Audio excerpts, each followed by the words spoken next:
പഴഞ്ചൊല്ലിൽ പതിരില്ല എന്ന് നമ്മൾ പല പ്രാവശ്യം കേട്ടിട്ടുള്ളതാണ്. നമ്മുടെ മലയാളം ഭാഷയിലും ഇംഗ്ലീഷ് ഭാഷയിലും എല്ലാ ഭാഷയിലും ഉണ്ട് പ്രകാരം പഴഞ്ചൊല്ലുകൾ. കാരണം അവ വ്യക്തമായ അനുഭവത്തിൽ നിന്നും ഒരു ഒരു തലമുറ പറഞ്ഞ് തുടങ്ങിയതാണത്. അങ്ങനെയുള്ള ഒരു പഴഞ്ചൊല്ലാണ് ഇംഗ്ലീഷിലുള്ളത് സ്റ്റിച്ച് ഇൻ ടൈം സേവ്സ് 9 എന്നുള്ളത്. ഒരു സമയത്തിന് ഒരു തുന്നൽ നടത്തി കഴിഞ്ഞാൽ ആ വസ്ത്രത്തിൽ ഉണ്ടാകാൻ സാധ്യതയുള്ള 9 തുന്നൽ പിന്നീട് ഉണ്ടാകാൻ സാധ്യതയുള്ള ഒഴിവാക്കാമെന്നുള്ളത്. നമ്മുടെ ഡ്രിങ്ക്സ്, ഡ്രഗ്സ്, പോർണോഗ്രഫി ഇതിൻ്റെ കാര്യത്തിലെല്ലാം അതിൻ്റെ തുടക്കത്തിലേ നമുക്കത് ശ്രദ്ധിക്കാൻ കഴിഞ്ഞാൽ അത് ആ വ്യക്തി അതിൽ പെട്ടുപോകാതെ നമുക്ക് രക്ഷിച്ചെടുക്കാൻ കഴിയും. പെട്ടുപോയാൽ വലിയ ബുദ്ധിമുട്ടാണ്. നമുക്കറിയാവുന്ന കുടിയന്മാരെ നോക്കിയാലും അറിയാൻ പറ്റും. ഒരിക്കലും കുടിക്കാത്തവരായിരുന്നു, പക്ഷേ എങ്ങനെയോ ചെറുതായിട്ടൊന്ന് രുചിച്ച് നോക്കി, പിന്നെ അത് ചെറുതായിട്ട് അത് സോഷ്യൽ ഡ്രിങ്കിങ് എന്നുള്ള പേര് കൊടുത്തു. അത് കഴിഞ്ഞ് പിന്നെ ക്ലബ് ഡ്രിങ്കിങ് ആയി, പിന്നെ കുടിയനായി. അങ്ങനെ അങ്ങ് പോവുകയാണ്. ഏതെങ്കിലും ആദ്യത്തെ അവസ്ഥയിലേക്ക് രക്ഷിക്കാൻ സാധിച്ചിരുന്നെങ്കിൽ ഇത് രക്ഷപ്പെട്ടാണ്. ഇത് തന്നെയാണ്, ഇതിനേക്കാളും ഭീകരമാണ് ഞാൻ മനസ്സിലാക്കിയിട്ടുള്ളിടത്തോളം, കണ്ടിട്ടുള്ളിടത്തോളം ഈ ഡ്രഗ്സിൻ്റെയും പോർണോഗ്രഫിയുടെയും കാര്യം. നമുക്കത് സമയങ്ങളിൽ അതിനെ ഒന്ന് കാണുക, ശ്രദ്ധിക്കാൻ സാധിക്കുക എന്നുള്ളതാണ്. അങ്ങനെ ശ്രദ്ധിക്കാൻ സാധിച്ചാൽ അതിൻ്റെ ഭീകരത അവർക്ക് പറഞ്ഞ് മനസ്സിലാക്കി കൊടുക്കാൻ കഴിയും. അതിൻ്റെ ഭീകരതയെ മനസ്സിലാക്കി കൊടുക്കുന്ന വഴിയായിട്ട് ഇതിൽ പെട്ടുപോയവരുടെ ദാരുണമായ അന്ത്യത്തെക്കുറിച്ച് അവർക്ക് തിരിച്ചറിവ് കൊടുക്കാൻ കഴിയും. അങ്ങനെ അവർ തിരിച്ചു കൊണ്ടുവരാൻ സാധിക്കും.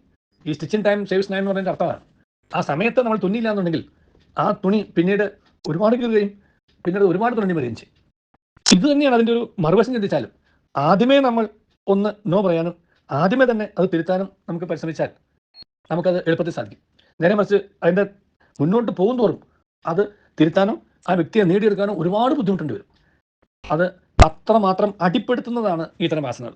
അതുകൊണ്ട് നമ്മുടെ ചുറ്റുപാടുമുള്ളവരുടെ, നമ്മുടെ കുട്ടികളുടെ, ആരുടെ തന്നെയായാലും അവരിൽ എന്തെങ്കിലും ഒരു മാറ്റം മുഖത്ത് ദർശിക്കാൻ നമുക്ക് കഴിഞ്ഞാൽ അതിൻ്റെ കാരണങ്ങളിലേക്ക് എത്രയും വേഗം നമുക്ക് അന്വേഷിക്കാനും ആ കാരണങ്ങൾ കണ്ടുപിടിക്കാനും ആ വ്യക്തിയെ നമുക്ക് തിരുത്താനും കഴിയണം. നമ്മൾ തിരുത്തുന്ന കാര്യത്തിൽ ശാസന അല്ലെങ്കിൽ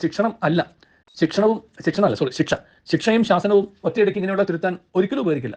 അവരെ സാമദാന ഭേദദണ്ഡം എന്ന് പറയും. ആദ്യം ഉപദേശിക്കും, രണ്ടാമത് അവരെ സന്തോഷിപ്പിക്കും, മൂന്നാമത് അവർക്ക് വിലക്ക് കൊടുക്കും, നാലാമത് അവരെ ശിക്ഷിക്കും. ഇതാണ് സാമദാന ഭേദദണ്ഡ എന്ന് പറയുന്നത്. ഇവിടെ ഒരു സാധാരണ നോർത്തിൽ ഉപയോഗിക്കുന്നതാണ്.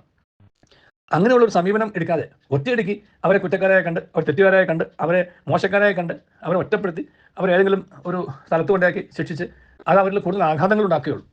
അതിനേക്കാളൊക്കെ ഭിന്നമായി, അതിൽ നിന്നൊക്കെ ഭിന്നമായി നമ്മൾ ചെയ്യേണ്ടത് അവരെ സ്നേഹിച്ച്, ലാളിച്ച്, ഉപദേശിച്ച്, കൂടെ കൂട്ടി, തിരുത്തി നമുക്ക് കൊണ്ടുപോകാനായിട്ട് പരിശ്രമിക്കുക എന്നുള്ളതാണ്. അതെല്ലാം പരാജയപ്പെട്ടാൽ മാത്രമേ നമ്മൾ ഇപ്രകാരമുള്ള കടുത്ത ശിക്ഷകളിലേക്കോ കടുത്ത ഒറ്റപ്പെടുത്തലുകളിലേക്കോ കടുത്ത കുറ്റപ്പെടുത്തലുകളിലേക്കൊക്കെ പോകാവുള്ളൂ.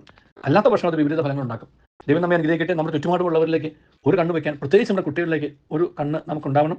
ആ കുട്ടികളുടെ മുഖത്ത് ഒരു മാറ്റം കണ്ടാൽ, മുഖം ഒന്ന് വാടിയാൽ നമുക്കറിയാൻ കഴിയണം എന്തുകൊണ്ട് വാടുന്നു എന്നുള്ളത്. വാടുന്ന ചെടിക്ക് സമയത്ത് വെള്ളമൊഴിച്ചില്ല എന്നുള്ളത് കരിയുന്ന പോലെ തന്നെയാണ്. പാട്ടം കാണുമ്പോൾ തന്നെ give A stitch in time നമുക്ക് ഒരുപാട് സ്റ്റിച്ചുകൾ ഒഴിവാക്കാൻ സാധിക്കും. ദൈവം നമ്മെ അനുഗ്രഹിക്കട്ടെ. നല്ലൊരു ദിവസം എല്ലാവർക്കും നേരുന്നു.